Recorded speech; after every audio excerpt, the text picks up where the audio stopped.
Never leave the one you love for the one you like, because the one you love is going to leave you for the one they love. Never leave the one you love for the one you like, because the one you love is going to leave you for the one they love. This message is something that has been the theme with clients today. And so I thought maybe there might be something here that I might get to say about this. I watch this happen all the time. I also have seen it happen in my personal life. Uh, and what I want you to know about that is we will all be put in that situation or tempted to make that choice. I'm hearing tempted to touch a little down though. Need you so much, right? Tempted to touch. We all will be tempted to touch. That is the nature of our humanity, is the nature of our sacral energy, is the nature of our sexuality. And when you are awakened to that or alert to that, it can be such a potentially distracting thing. I watch this happen in my personal life, specifically with someone that I used to know. Yes, I did have to cut them off quickly because they made that mistake. They reveled and delved in that folly. And I thought that decisions would be so much easier to make. And I certainly made my judgments. How could you? What's going on? I don't understand. And all of the things. But the universe always makes sure that you have full circle opportunities to understand exactly how someone feels. That is precisely what karma is. That is what karma is actually. And what I mean by that is what karma is actually, is that karma is merely us being in someone else's shoes. I've had some really full circle karmic moments lately where a soulmate of mine and I are finishing out some business. And this is not a new soulmate. This is a soulmate that was the pinnacle, the best of the best, and was a comment in my life that changed everything. And he has since crossed over, but he's still communicating, and we are settling some unsettled debts, some slights that I may have caused, some hurts that I may have caused. I now understand fully, so very fully, in every single way, exactly how he felt. And it's so interesting how we can be living multiple incarnations, lives, energies, and experiences.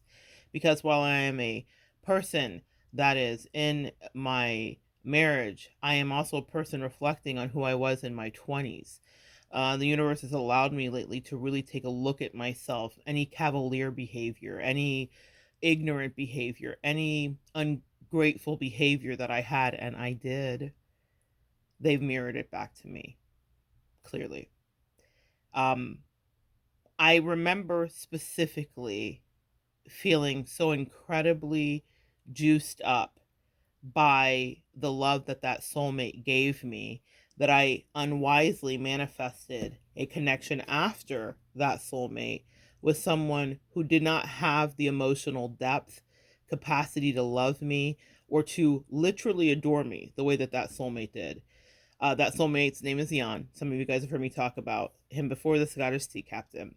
And so I felt so completely loved by him that the next relationship that I manifested fulfilled me in other more carnal ways and fulfilled my more fulfilled the aesthetic that I was seeking, because sometimes we're dating for an aesthetic. Yes, can we talk?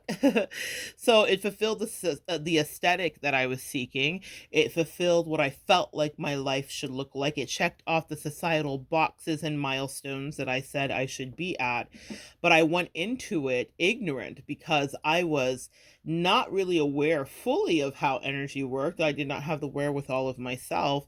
And what I did was I manifested a connection that was devoid of all of the amazing things that soulmate offered to me. And you ask, well, how did you find yourself doing that? Why would you manifest that? Well, because I wasn't prioritizing the level of emotional intimacy and connection and companionship and friendship that I had with Jan, with the next partner that I manifested.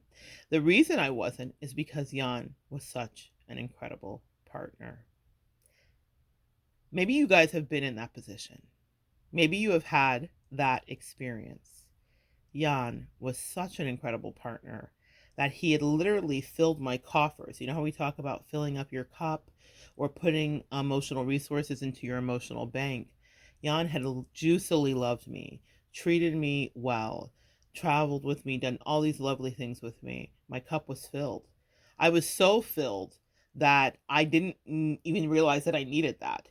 I remember he gave the best hugs and the best kisses, and was just, when I was in his arms, I felt the most secure and the most loved I ever have.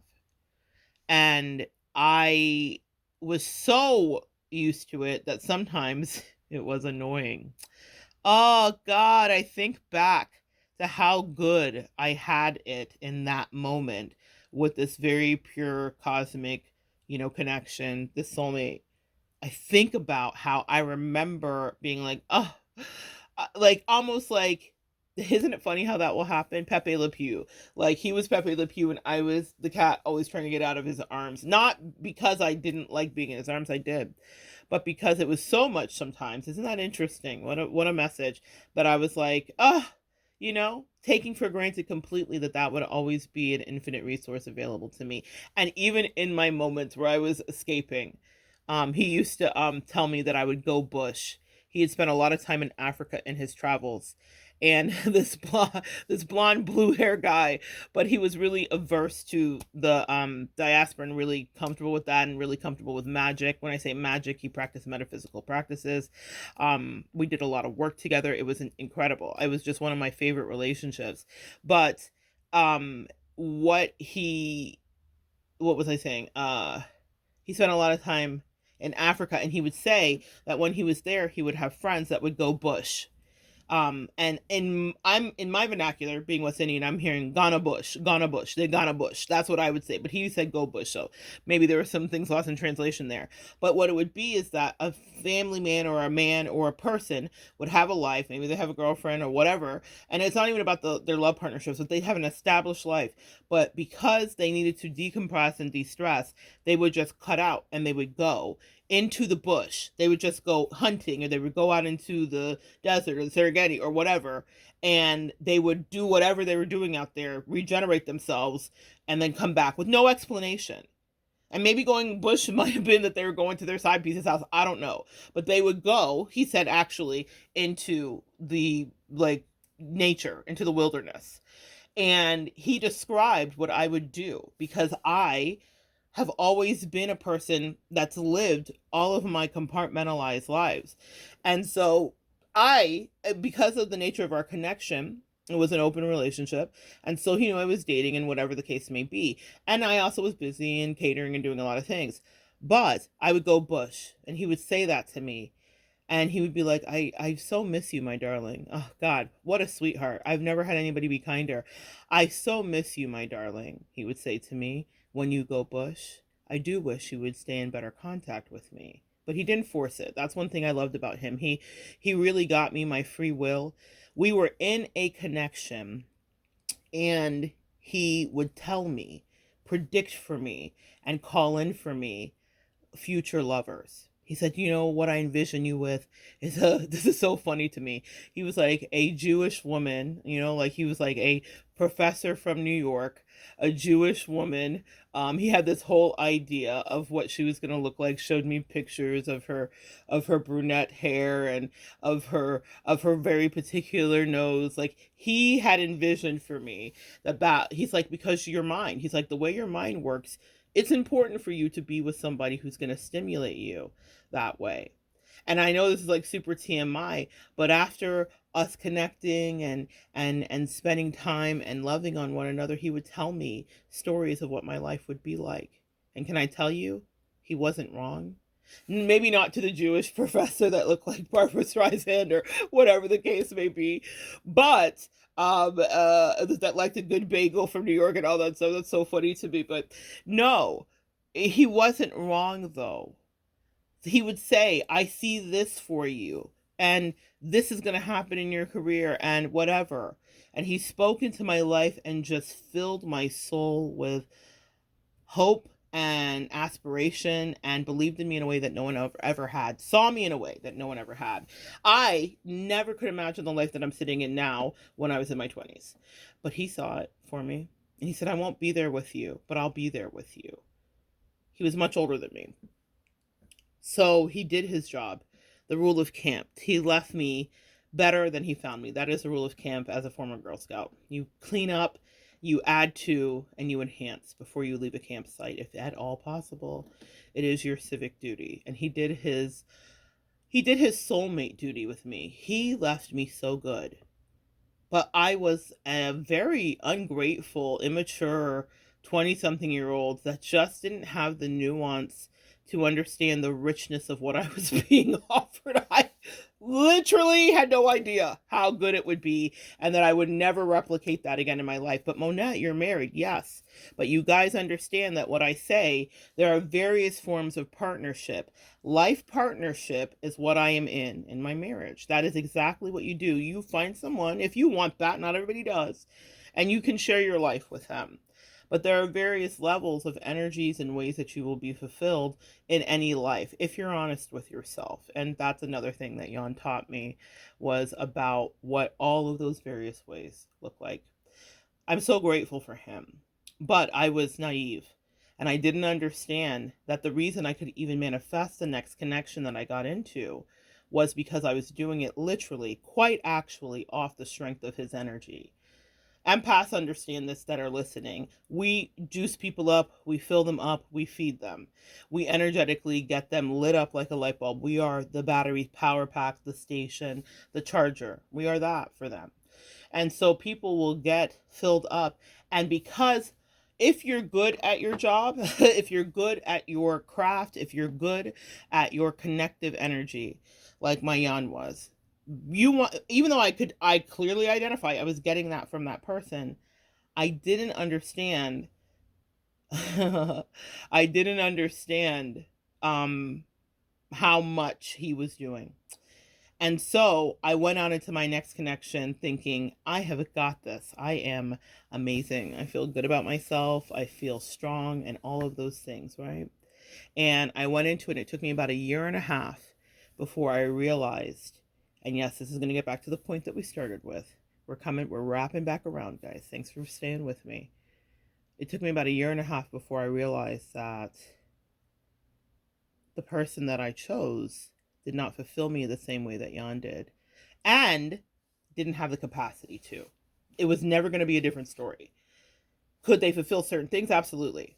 But were they going to love me the way that that man did? Absolutely never. Never, never, never. Never, never, never. They were never going to be able to do that. It was such a powerful lesson for me. I remember calling Jan after realizing the gravity of my choice. I won't call it a mistake because there are many paths. And I was standing outside, and it was a cold night, which is uncharacteristic here in Florida, and it was windy. And I was standing by this great big oak tree that's in front of my house. And it's probably been there, God, for hundreds and hundreds of years. It's majestic. These trees have been speaking to me lately. That's a side note coming in. And I was listening to Ivan Teller talk about sequoias. It's so funny because I've been thinking a lot about trees. There's a guy here who has a woodworking channel, and he talks about chatoyancy, which is the striations and the ingrained patterns of the wood that happen if there's disease, but it makes it really beautiful. Sometimes things that are meant to corrupt us shape us into something beautiful. Side note. Anyway, trees, Ivan Teller, the lives that trees live. I was standing in front of this tree, and I was realizing that I had manifested the Ace of Wands. Maybe a great sexual connection, maybe a great carnal connection, but I missed my emotional, spiritual, and intellectual connection. It is so delicious to me. And that moment taught me how much you should prize that. So for anybody listening, understand what you have if it's in front of you. And if it's not, then cherish it when it comes in. But in that moment, Jan held space for me. And he said, "Oh, my darling, I knew when you were choosing. I watched you choose, and I was trying to head you off at the path, but I could not interrupt your free will because I was just sent here to love you and guide you." What a wise man. What a fucking sweetheart. And he was like, "I am so sorry that you were in this situation." He's like, "Where are you at? I'll come get you right now," because he still loved me. And I didn't need to be rescued. Because, see, the despair that I was in wasn't that the situation I was in was terrible. It's that I realized the gravity of my mistake and of my, what's the word here? Of my hubris. Ooh, that's the word. Ooh, language, we love you. Yes, hubris. Icarus, when he flew too close to the sun in Greek mythology, was demonstrating hubris. How dare he think that he was smarter than the sun and he was going to outwit the solar rays that would melt the feathers out of the wings that he had crafted. I was cocky as fuck. I thought that I was amazing because I had this man pouring into me for years, telling me that I was amazing. And yes, it turned out that we can actually inhabit the amazingness. But I had a very, "I'm good, I don't need you, I can do this on my own" attitude. I feel amazing about myself. And I didn't credit the person that helped me to generate so many of those feelings. I totally didn't even connect the dots, as we will not do. And so I, off the strength of my sweet Jan, manifested my next connection and absolutely went into it like full steam ahead. Now I've got all of the things that I think that I wanted, right? Now that the full carnal components here and I'm fully juiced up, not realizing that I was running on fumes and that those fumes eventually run out. And even in that moment when Jan was willing to talk to me, when I reached out, I still was running on fumes because I could have gone to him for a quick hit, but I didn't. That's one thing about me is I'm integral. Once I make a decision, it's made. So I didn't go back and forth once I had made an official decision about it. So I never laid in Jan's arms again, though he offered it always and always till forever. It was so sweet. I never indulged in it because I knew how delicious it was, but I also kind of was punishing myself. It was a bit of penance because I felt like I don't even deserve that. You gave me so much. But it was such a powerful lesson of understand where the energy source is coming from. I had an opportunity recently to have a full circle moment with this, where I was Jan and someone else was someone else. And I got to see myself so clearly. Oh God, did I get to see myself so clearly? And if Jan was here, I would probably run to his home and sit down and have wine as we watched opera. God, that guy was so cultured and so beautiful. So beautiful. And we would talk and he would laugh with me at my epiphanies and he'd be proud of me that I got it. And I would apologize to him genuinely because I understand now. Karma misses no one. So don't leave the one you love for the one you like, because the one you love will leave the one they like for the one they love. How does that tie into this? When you're giving energy to someone, I did this, I do this. As empaths, we do this. So this is what maybe someone needs to extract. In my past relationship, many years ago, before Jan ever existed, though they did talk to each other or know of each other, I fed my ex that way. I juiced up her energy. I infused her with self-esteem and confidence, of which she did utilize to manifest what was her aesthetic and ideal. You guys get it? She got exactly what was maybe her dream. And who can pass up a dream? Oh, God. When physicality and maybe you think spirituality intersect, for an empath, for an earth angel, there's probably nothing more tempting. It is why Jan, who was not my contemporary and who was multi-generations older than me, was interesting to me, because he was sexy, but he was smart and he was wise and he was spiritual, and it was the perfect confluence of all of the energies. And so sometimes something will be put in front of you that fits all of the things, and maybe even another like special bonus thing that you're like, I really wanted this thing too. And I watched that ex of mine, that ex bestie, that ex friend, that ex whatever, that ex confusing situation. I watched that covert narc choose what fit for her society, what fit for her skin color, what fit for a lot of things that I just wasn't aware of because of the kind of connection that we did have.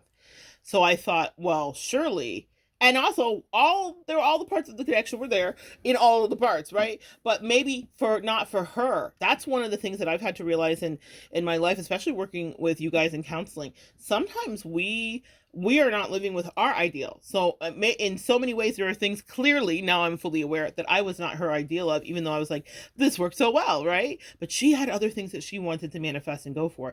She was given an opportunity to be tempted. We will all have this moment. Everybody gets it, okay? To get exactly what she thought she wanted. But she was given a lot of checks and balances. Are you listening? Is this really right for you? Is this person a good person? Is it worth forfeiting the beauty of whatever the connection is? Now, we are not meant to stay with soulmates forever, so that's a thing, that part too. And some of us do get to traverse for a lifetime with people, that part too. You have some besties and people that really will be ride or die and stick with you, yeah? But in that case, it was a test for her to see, would she abandon the thing that she loved for the thing that she liked? And in the end, what ended up happening is that the thing that she liked abandoned her for the thing that it loved. You get it? Or it didn't work the way she thought. And what was maybe the full total package at one time to her, like, oh my God, I finally got all my things in one basket, ended up not being it. But the point that I want to come to here with this is where she utilized my energy to manifest it. A lot of you guys have been in that position. A lot of you guys have watched people use all of the love and energy and the spiritual guidance and wisdom that you poured into them to manifest people. I know what my energy does because I have commodified it, meaning I understand. We talk about an exchange of energy, understanding that relationships are transactional. Coincidentally, another lesson that Jan specifically taught me. He was like, this is what marriages are. This is what contract negotiation is in a marriage. Here's how these things should happen. He taught me from like a King of Swords perspective. If you read tarot, it was very cerebral and it was very masculine. So I was able to understand very easily how to manage relationships, and it's kind of how I've managed them. He gave me blueprints that are true and much less rooted in the feminine emotionality of it and more in the like, how can we get this done? How can we close the deal? And yes, there's romance too, because I'm a romantic, but I know how to close a deal, and I know how to make sure that every party involved gets what they need for the best of their ability. But you're not always going to work with someone who is like-minded like that with you. He was like-minded. We literally transactionally negotiated. What do you need? What do I need? And I'm not talking about stuff and sugar daddy shit. I'm talking about emotions. I'm talking about exchange of energy. I'm talking about time. Okay? So he taught me that all of this goes through, it weaves through any relationship and partnership. And if you are kidding yourself, you'll make it all about emotions, and it's not. He says the best relationships have structure. Come on. They have a structure. There is an expected norm of behavior from each partner, and everybody plays their position. But what I did was I was so cocky, so confident, and so not self-aware to realize the gift he had given me energetically. Energetically. I'm not talking about a damn thing he did for me. Energetically. What he did for me was just, I'll never forget him. I will never, ever forget him. He showed up recently. I told you this in another video, as I was on a cruise recently, and a gas tanker was out in the ocean when I was standing on the balcony during the day, and when I was sliding past Cuba. I just can't. It was such a magical moment for me growing up in the Keys. Cuba is we're 90 miles from Cuba. And a lot of my friends were Cuban refugees that literally came over on boats. And so Cuba's very significant for me. The food, the culture, the people, I'm very well versed. And so it was very powerful to see Cuba, physically see it. It was really, really a powerful full 60 experience, 360 experience that Jan would have loved because he was a world traveler as well. And so, and lived abroad. He lived half the year in Hungary and half the year in America. His energy is all over me right now. So I just want to pass this along to you. If you have energy in your life that has loved on you, don't take it for granted. And don't be cavalier and don't be drenched in your hubris. Sometimes it will be a moment that's already passed for you, right? Like you already made the mistake. You already lived it. That happened a few years ago. And I wish you would have told me that. I don't know. But reflect, and if you can, honor that person. Ever since I've been having these epiphanies about Jan and him showing me myself and how he saw me, I physically had a moment where I was looking at someone and they were doing something that I did, behaving in a way that I behaved, treating me in a way that I treated him. And it's almost like he came and stood beside me or came into my body, is what I would really say.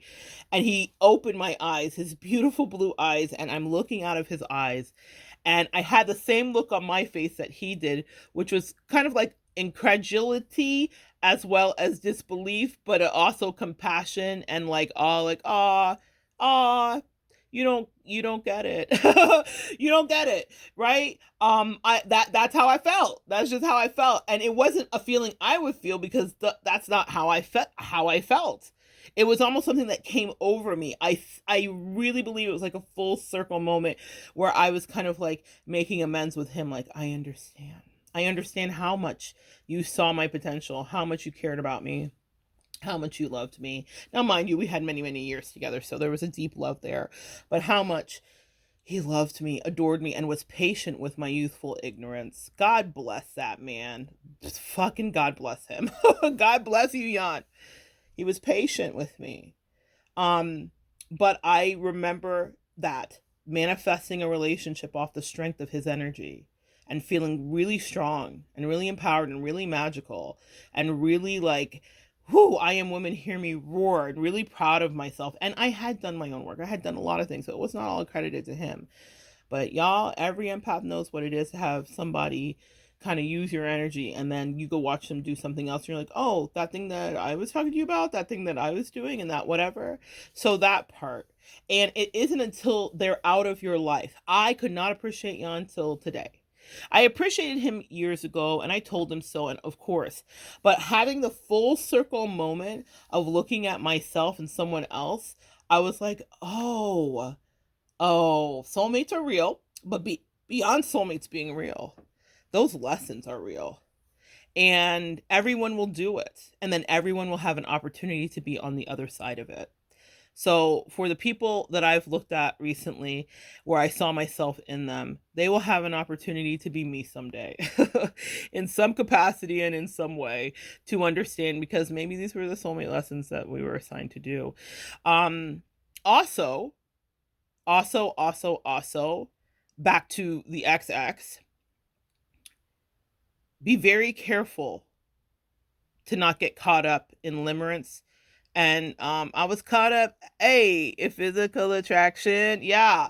And he says, much to my satisfaction, baby, you are more than just a friend. It doesn't always go that way.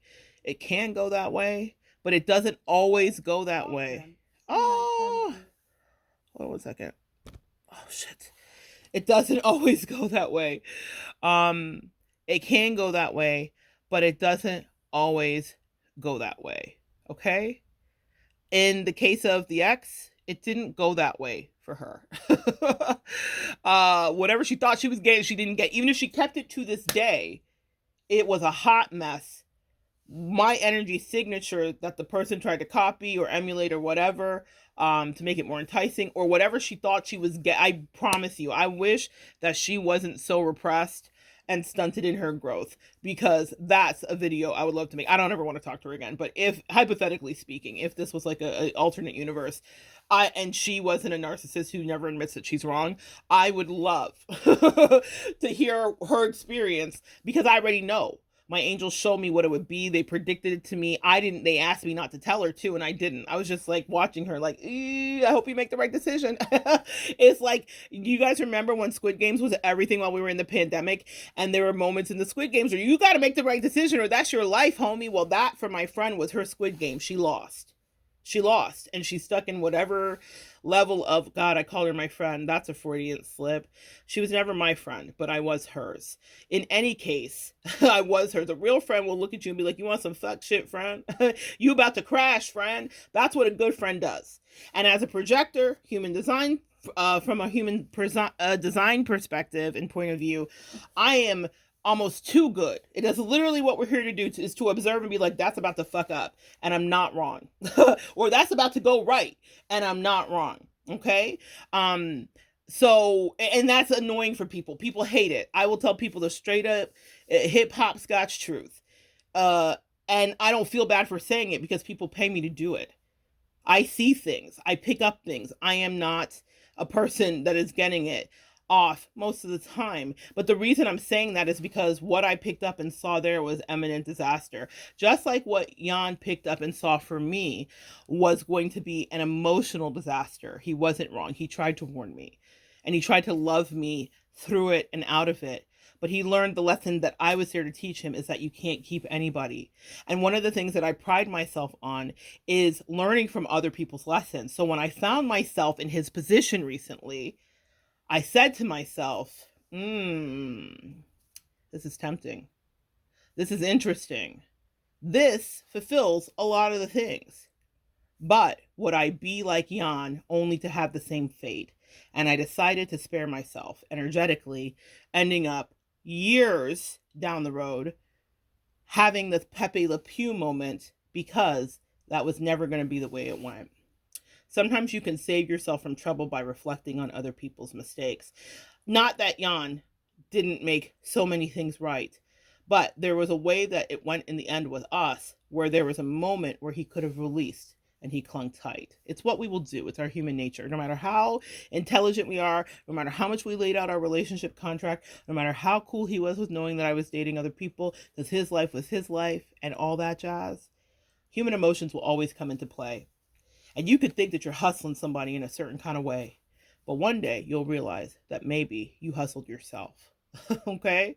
That is what I've learned in my journey. And what I always try to do is outsmart in a very, even though I can't really play chess at all, I am learning, but outsmart. The way my brain works, though, it's really funny. That came into my life in the last few months. And while I was learning and figuring some stuff out about that, the way my brain works is like chess. You know, in the Queen's Gambit, she looks up at the ceiling at night and she sees the chess pieces moving. That's how I do your readings. That's how I connect with people. That's how I can know not to go to that next spot, or that the pawn advances just this much or whatever. I get it in the weirdest way that people wouldn't understand. You know, the ex that I speak of used to say, the things that go on in your mind, like, you must be exhausted, because I'm figuring out things for people across the world on a daily basis, and then also for my intimate group of friends and people that I love as well, and also then for myself. But I can see coming to myself, and I want you to use this for you guys, whether your brain works that way or not. It's a skill set you develop just like I developed it. I can see when something's about to be fuckery. And Jan jumped in my body on that balcony that day and said, I love you. You're full circle. Our debts are settled. And I'm going to help you manifest whatever's the next realm or whatever you need energetically. And thank you for having compassion for me finally. And because of that moment, I knew I need to stop right now everything I'm doing, reassess, and make my next best move. And it is to learn from his mistake. There will be no Pepe Le Pew. Also, there will be no going bush. There will also be me saying thank you. And now I've cleared the karma, and God brought in everything that I needed to clear it So the next level up for me, the next manifestation, the next encounter, the next connection, the next new lesson, the next opportunity, the next job will be free and clear. It will work exactly how my beautiful mind envisions it, because I didn't realize that that karmic debt with him was still there. Sometimes you can think something happening in your life is about one thing, and it's about a totally different thing. I definitely was focused in a certain way, and it wasn't until he stepped in and said what he had to say that I realized, oh, this was never my ground to play. God has something else for me, some other energy, some other place, some other opportunity that is going to fit me in the right way. Sometimes you will have to clear out a karmic debt. That's maybe else something you guys needed to hear me say, maybe for you. Okay, we go in cycles in our life, and that was a full circle moment for me. And back to the beginning, and then I'll wrap it up because I've got clients coming up. Release your infatuation with the thing that may titillate you and that you might like, because it could lead you down a really dangerous path. It could be really toxic for you. It could be really unhealthy for you. It could be an undertow that will feel good at first and then will turn into something completely different that could cost you years of time and energy. And again, I learned from other people's mistake. I was a heartbreak for Jan, okay, as he would tell it. And he did tell it, because I couldn't stay. I had to manifest differently. I had an assignment. I had some place to go, you know? Even if it was to the next connection, which didn't fulfill me in the same way. But it was always going to go that way. Does that make sense? Sometimes it's not about, like, if I would have made that decision to stay with him forever, that was not our destiny. I'm so absolutely clear about it. It's also why I'm clear about the way I move in my life today, and why I'm very comfortable with, like, things not existing or going forward or whatever, because that was a lesson I learned with Jan, was attachment. At first, I wanted to be super codependent and attached because he was treating me so well, but the truth was, I also knew it was not mine to keep. Like, right from the beginning, it was really an interesting juxtaposition. And he checked me. I remember a stiff upper lip conversation when I was like, I miss you. And I was like, quivering tears in my eyes or whatever. And he was like, you knew what it was. You know what it is. Da, da, da. Like, he talked to me like a general. But he was so loving. But he was like, ma'am, get your life. So he taught me so many great lessons about, like, how to keep it moving, how to keep it moving. And then it was me who he would say at the end, oh my God, you broke my heart so much. I loved you. Why did you, whatever. But it was always going to go that way. Sometimes people are just in your life to teach you that lesson. I've had a few people in the last year that have been in my life that have taught me the most amazing lessons, but they weren't supposed to be here forever and ever and ever. It was exactly what it was. I got the lesson. That is what I am grateful for, and I wish I could pass that to you, is brevity. Brevity is the soul of wit. Okay? Keep it short and sweet and simple if it's meant to be that way. Where we often get lost, and where I certainly have myself currently, even in other situations in my life, I've overstayed welcomes. Not anymore. Not so much as I used to, but I used to be the queen of that, okay? I'm an empath. I'm here in the trenches. I'm going to be with you forever. We're going to make it work. Nope. Nope. No, we're not. What do we learn from each other, though? That's what I do now. And I let people know that pretty much going into it, any connection I begin, no matter what category it is, I'm like, what are we going to learn from each other? Because I get it, because of Jan, because of that moment, yeah?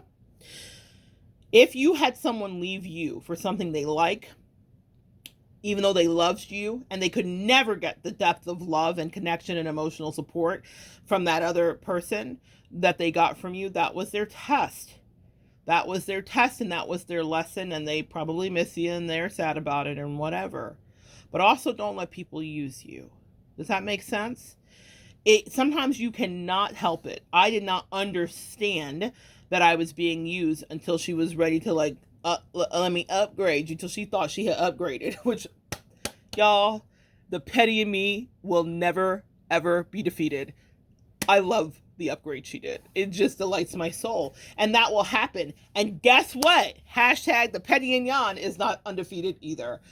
I know that even though Jan loved me, when I called him that night, on that howling, wintry night, and I was outside in the wind and it was dramatic and I'm crying. I mean, hashtag Leo drama. I know he was thinking, I done told you this was going to happen, because he did. He literally did spell work, y'all. As much as I'm not a proponent of it because of his life and travels and the time he spent in Africa and Haiti, both Africa and Haiti, he spent time, and he was very comfortable with spell work. And he did spell work to get me to see that the connection I was in wasn't right. And that freaked me out. And that's one of my personal up close lessons where I was like, I will never do this. This is wild. Like, he did wild things that I won't even mention on here. It's too crazy. But he really was like trying to get me to see. He was like candles, like he was on it, okay? This guy was so funny. He loved me so much. But he was also attached. That's another thing. And another thing, all that spell work stuff is about when you're too attached to someone and you think you get to keep them. I am so grateful that that is not in my brain. It's like, you don't get to keep anybody. You don't get to keep anybody, sis. You don't get to keep them. They're not yours to keep. You can experience them. You can invite. You can do a lot of things, but you can't keep. So he was, I was some lessons there for him. He had to learn, like, this is not how we behave. He was grown. This is not acceptable. But he was. Can you tell me how you think he felt when I called him like, this is not what I thought it was? He's like, babe, what you think it was going to be? No one's going to love you like me. That part. It was so true. I was like, oh, he didn't say that, but the energy said it. He had a big energy. And he said it. He was like, what'd you think? You thought he was feeling you? You thought they were feeling you? You thought this person was feeling you the way I was feeling you? Never. Never. Never. They don't really like you. Or they're not as invested into you as I am. Let's say it that way, right? He wasn't wrong, but because I was so juicy, I was like, this is amazing. I did this all myself. No, I didn't. Nah, nope. No, I didn't. So that was my lesson. Now I reflect and I am grateful for every new opportunity, every new client, every new thing, because I know that you don't always get what you want. And they say if you try, sometimes you get what you need. I've been lucky in my life to sometimes get the things I want. But if the thing I think I want, the opportunity I want, the client that I think I want, because I have the opportunity in my job to be connected with people that are working in the industry and all of that stuff. And sometimes I'm like, oh my God, if I could get that client, that would open up this market for me. And God protects me from it, or I get it, depending on how life goes. And it's amazing, or it's a lesson. Does that make sense? Sometimes we'll think we want something, and if you get clear signals to not go after that, take it. Don't second guess it. I learned from my ex's mistake. In the same situation, I know I did. I'm proud of myself. I'm proud of me. I'm so proud of me. I'm proud of me. Because I did not make the choices that she did make. And I listened when the pebbles came in, and I listened when they said, do you want to do this again? Do you want to drag yourself through this fresh hell? Because this is not going to end well. Sometimes, yes, thank God for unanswered prayers, but also thank him for the years and years of experience that you had watching other people to know that that's not the fate that you want to befall you. I learned from her. I know that if she could do it differently, maybe she wouldn't. Maybe she's absolutely happy and I'm projecting. Who knows? I'm not wrong, though. I'm not. I can't even hold you. I hit it dead out of the box. I hit it dead to rights, just as right as Jan hit it about my connection and the tears that clung to my face that night outside in that cold night. So that's your morning lesson. That's what I have for you. If someone did that, they regret it because they get it now. Even if they are not going to talk to you and you put your boundaries up and whatever the case may be. If you're in the position, because I think the lessons here are 3, of having someone pour into you in a certain way, understand that it might be temporary, but it's for an up level for your soul for some reason. If you're in the position of being tempted to be in any kind of situation, ask yourself what you have to lose. Ask yourself if it's worth it to you, because that reflects back to my ex. Sometimes people don't calculate the loss. And also, everything can't be fully calculated. Like I said with Jan and I, we weren't supposed to always be dating. That wasn't supposed to be it. He had his life very separately to mine, a full one at that. And I had my life that was just beginning. Yeah? So there was a reason that had to go that way. Sometimes things don't always have a happy ending. Well, in the present moment, I would say the happy ending, if you will, quote unquote, for Jan and I was me standing on that balcony, sliding past Cupid. That was him saying, I love you, I see you. And what I'm about to bring in for you after this moment will be exactly right. Because you understand how I loved you and wanted to hold you tight. I'm literally hearing him. Yeah. He will bring in exactly what is the right connection. When I say he will bring in, what I mean by that is people are brought into your lives, soulmates, connections, all of that stuff, and it's not always going to fit. I think I had to kind of burn out the karma of whatever Jan and I did in order to get to a place where it would be with ease and clarity. Does that make sense, guys? People are there to teach you things, and it's beautiful, but you need to ask yourself how it fits and if it's going to lead you to insanity or sanity. That's something that I didn't see my sweet, sweet, sweet covert narc do. I didn't see her asking no questions. She was like, Temptation 11. Yeah. She took it, and it was a nightmare.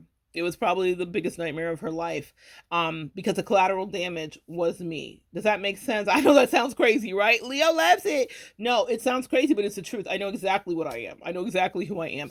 That's another thing, and that will be the last message I'll leave you with. Know who the fuck you are and know what you have to offer. I know what I bring to the table. I am the table. I know also, though, I'm not so filled with my own cockiness that I don't understand that someone can edify me, because that's exactly what soulmates are there to do. So that's why I pay special attention to all of the connections and all the colors of the wind, from a client that's teaching me a very important lesson, to a friend, to partners, to everybody, right? I pay attention to that. And the reason I pay attention to that is because everyone is here to teach you to some degree. And I especially pay attention and get lit up if they're teaching me. Now that, it can't get sexier than that to me. That is, I'm a sapiosexual, so I'm like, this is everything. That's why I loved Jan so much. He was so smart. That is it. So yeah, and the temptation in that is to want to blend it with all of the things, and sometimes that's just not what it's meant to be. So if someone is coming in and they light you up, pay attention and understand that that does not come easy. That's what I really learned from my 20s till now, is that you think you can replicate something and you think you're going to find whatever the better thing is, and you will find maybe something that might be more ideal to what you think you want at the time. But sometimes you're having something and it might be exactly right. Those important lessons with Jan helped fill my soul, change my life, and help me kind of take control of it in so many ways. Pay attention in every way you can to the lessons that are in front of you, and pay attention to how much work you might have to do and what you stand to lose. Yeah. And if someone left you, can I just hold your heart, and they didn't choose you, or they didn't think that you were good enough? I always wonder why I had some of these experiences and why I dealt with unrequited connection so often. In life, we will have patterns that we're working out. Some of you guys, it's childhood issues and abandonment. Yeah, my client's coming up. 47:47 on the clock. As I said that, they alert. I had an alert on my phone about a client coming up from my calendar. 47:47 is the angel number. So let's look that up and see what that's about. There's a message for somebody here. I don't even remember what I was saying. Abandonment. I don't even remember what I was saying, guys. Anyway, fine. Pay attention. Pay attention to all the lessons that people are bringing in for you, is what I will finish it up with saying. Pay attention to every soulmate, and don't take them in vain. Everyone that comes in, I drink them up. I know exactly that they're there to offer something when I know that they're assigned to me, and I just consume it completely. And I do it quickly because I understand that the way my chart's set up, not everybody's going to stay close to me. Not everybody gets to stay close to me. My life is just built that that's not going to be it. I never understood why I had these lessons. And that's what I was saying. Why did I get all these painful rejections and unrequited loves, and people having to struggle with, am I the right quote unquote fit in whatever way, whether it was black, white, weight, whatever, right? So I have dealt with just that nonstop. Now I do have a placement in my chart, and I might make a video about that and teach you. I have Virgo in a certain house, and that it literally, especially in Vedic astrology, they talk about this a lot. That placement means that my partners are incredibly critical of me. Even though they may love me, they are physically critical, because Virgo rules the place in your chart that deals with our physicality, our day-to-day routines with health and stuff like that. So not just about weight, it could be anything. I have never encountered a person that I have been intimately linked to that like didn't like a certain thing. Like my husband joked with me, and well, I don't think it was a joke. He was like, I wouldn't have married you if you had tattoos. When I went to Mexico, I got a huge piece of henna work on my arm, like almost a half sleeve of henna on my arm. And it's still here, like fading. If I do some on video camera videos, which is what I'm like out here intending to do today, you will see it still, like a little bit of it. It's not as majestic as it once was, because it is fading as henna does. But that was a thing. And like if there's a blemish or something like that, like that's, it's not something like he's like, oh, I can't be with you and I'm whatever. But he notices stuff like that. And every partner I had has had some weird quirk. So that's an interesting thing that you guys might not know, that there are places in your chart that will denote the kind of love experience you have. And there has never been a single person, not one, that I have been intimately attracted to that didn't have some comment about my physicality, even if it was for good, right? Even if it was for like makeup versus no makeup, or nails versus no nails, or with my husband, that part, or people that were mean, or I don't really, I've never dated anybody mean about my weight, which is interesting, because it's like if you see me, you know what you're getting into, so like get your life right. So that was fortunate. I never had that kind of thing. I've dealt with bullies outside of lovers that were mean, of course, for sure, but never have had a lover that and had that experience. So that thing, I guess I missed that one. That's the one I didn't get. Thank you. But in any case, and you know what, the truth is, maybe they were thinking internally, like I just got checked. My angels were like, you don't know what they were thinking. That's true. But I did know that my charisma and all that stuff made it so that it is what it is. But what I'm telling you is that that's something that I have struggled with. Maybe there's something else you've struggled with. We all have patterns in our life that we're working out. I counsel a lot of people that are in third parties, and that's something that they have happen, or a lot of people that are attracted to certain dynamics in relationships that aren't ever really fulfilling them. We are working out things, and you'll notice that in your life. So take a look at yourself. Maybe that's my rant for the morning. Like, what is the thing you've noticed you've dealt with over and over? Is it rejection? Is it abandonment? Is it not feeling like you're really well partnered? Is it third parties? Is it cheating? Is it gossip inside of your relationship? Is it low self-esteem? We have a thing that will happen, and you'll cycle through it with multiple partners. That's how you'll know this is your thing to figure out. So what I had to learn was to love myself and to not internalize people's rejection, because God put me in a package specifically, and even with that placement in my chart, where I'm a test for people. I could be the best thing they ever had in their life, but they will forfeit it because of the aesthetic. And that's their Beauty and the Beast lesson. It's very much the high priestess by the door. I have a video here about that. You can overlook someone in tattered rags, and I wouldn't call myself a tattered rag, but to them, I might be, right? That may be their perception of me, because how did Beast look at that beggar by the door as a beggar by the door? But she was a majestic high priestess that changed his entire life. That's exactly who you are sometimes, empath. And you will be cloaked before someone's eyes. You're right in front of them, and because you're not in the package that they want you to be in, they will overlook it and push it away and be like, I think I can manifest better. And maybe they will manifest exactly what they want, but it will not be the same level of fulfillment. Know that about yourself. Now I do know that about myself. So when I see situations like that happening, guess what I do? I just disembark. I don't stay and try to convince. I don't try to make it be a thing, because I know that that was my lesson to teach that person, and then I move on. Because guess what? I will always get what I want, what is right for me, what is exactly the thing that I deserve, because I believe I deserve it. That is the key there, guys. I know what my worth is. I know what I offer. And I know that I signed up on this earth plane to be this lesson for a lot of people that are vain, or single-minded, or whatever the issue is. It's not always vanity. I'm talking about my ex specifically, y'all. Girl, that one, she was vain as fuck. I was a lesson for her and for other people as well. I mean, judge a book by its cover. I'm talking about job opportunities too, not just loverships and all that stuff and soulmates. But people would look at me and be like, you can't, da-da-da-da-da. And then I prove them wrong.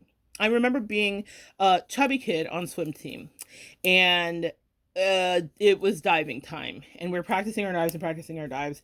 Finally, a few months later, a dive coach comes to evaluate us, and everybody's waiting for my dive. They think I'm going to make the biggest splash. They're astounded. Why is she going into the water? Because that's how the Virgo part of my brain works, is I'm going to figure out how to do this and crush it. Leo part of my brain works, I win. Stunting on you hoes. That's Leo. Virgo's like, I will execute this and research it, and I did. How can I, with the body velocity that I have, make the least amount of impact on the water? And I spent the summer turning into a black-blue color because I was out at Sombrero Resort, look it up, still exists, in Marathon, Florida, jumping into that pool every second that I can. Every second that I could to get good. And I was like, I know that these hoes in my little child brain, okay, so I'm like a preteen here. I know that these hoes don't have any expectations other than a splash and a flop. But why am I about to place and rock their tops? I didn't place in the diving, but I did place in freestyle. Second place, I'm not gonna lie, I'm not gonna hold you. But my big ass, my chubby ass, my underestimated, overlooked, gossiped about, snickered about, I heard it, parents and kids ass was at that fucking podium. That's the energy that you have to traffic in for yourself, okay? When we went to competition out of the Keys and into Fort Lauderdale, I was on the podium. Everyone was surprised. I wasn't, because I know what I bring to the table. I know that I'm exhibiting a level of expertise behind the scenes in something that they were not doing. While y'all was sleeping, I was diving. While y'all were sleeping, I was swimming. While y'all was at the party, I was swimming out in the ocean with real currents and variables that I couldn't control because I wanted that moment. I wanted to touch the gold. I didn't get there, but that's okay. That silver felt really good that day. Really fucking good. People will underestimate you. And maybe that's just been my experience where I get to teach you, and you will not have a life where people underestimate you because of your physicality or what you look like or what body you're in or what skin you're in. And if that's not your plight, then God bless you. It must be nice. But at some point, any empath here has been judged not fairly, even if it's not about aesthetics, right?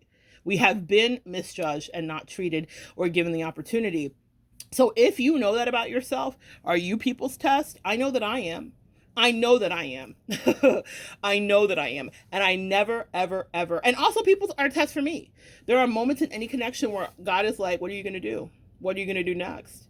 Because you get to write your own story. And you can revel and dive into any level of fuckery you want to. Who's going to stop you, boo? Who's going to check me, boo, as Cherish said? No one checks you but you. If you love yourself, then you do. Check you, boo. Because you watched other people not check themselves and they wrecked themselves. Those shotgun bullets sent from the devil were bad for their health. They didn't even know. They were at the barrel of the gun. Ain't no fun when the rabbits got the gun. Bring them out, bring them out. It's hard to yell when the barrel's in your mouth. Some people put the barrel in their mouth themselves and play Russian roulette. Please don't pull the trigger because there will be a man down. I don't want that man or woman down to be you. If you have a choice, make sure that you understand that you do. You have free will and choose wisely. And if you're someone's test, then be that test. And if you have to be upset, then be upset. I no longer get upset when I know I'm someone's test. Because I know I'm going to get what I need anyway, what I want, what I deserve, whatever was promised to me. It may not come in that energy, that package, or that person. But, you know, I very DJ Khaled. All I do is win. And that's what I need you to adopt. Meaning, it may not feel like a win in that moment, but later, when you're in the right place, at the right job, with the right person, in the right business, you're like, oh, no wonder why this wasn't the right thing for me. It's not anything you need to mourn about. I didn't understand that in my 20s, but I do now. All right. Yeah, a lot of things were said there. I'm going to see how I title this. I came in with one thing, and as usual, they took me on a rant. So here we are. Love you guys so much. Come back and join me next time. And we're going to continue to be honest with ourselves about how powerful we are, what we bring to the table. Be honest with ourselves when there's a lesson in front of us and you have a choice to make to save your own life. And understand and forgive yourself for beating yourself up. That was that person's lesson to learn. If you could just look at people in your past and realize like they didn't ever have to choose me. I was just there to teach them something. That has given me so much freedom. And I learned it with that covert person. Like I was like, oh God, it instead of her having all this power over like, why am I not good enough and whatever. No, no, no, no, no, no, no, no, no, no, no, no, no, no, no. I was great. I was good. I was great. How are you? And I know that because the world screamed it at me upon disembarking from that toxicity. The world screamed it at me. Not just a friend, not just a lover, not just a partner, not just a spouse, not just a whatever. The world. Let the world remind you how amazing you are, how worth it you are. Okay? Know what you are and who you are. Because when you start to love yourself that much, you will be loved that much. And I'm still working out the particulars of it, you know? I'm still a person having an active life that is unfolding before me. But I am learning that the key is to be really grounded in who you are and know what it is. And even if, like those exes, because I've counseled a lot of you guys on here about third parties and all of that stuff, right? When I say third parties, meaning like you loved on someone and then they chose somebody else, right? Guys, you taught them well and your energy lingers with them. If you don't believe me, just reflect back in this message to how I talked about Jan. I'll never forget him. He looms large because someone that loves you well will. You will never forget how good it was to swallow that delicious, loving pill. It's not a bitter one. It could be bittersweet because how things end. But I would do Jan and that experience again and again and again. And the reason I would do it again is because it will never be anything that is offered to me in that same way. That was a once in a lifetime experience. And with those kind of things, you don't play. That's what I've learned on my journey. Shout out to Ralph Smart. Can I get a hello there? You guys have my heart. Talk to you later. Come back and join me next time. We'll continue to evolve together.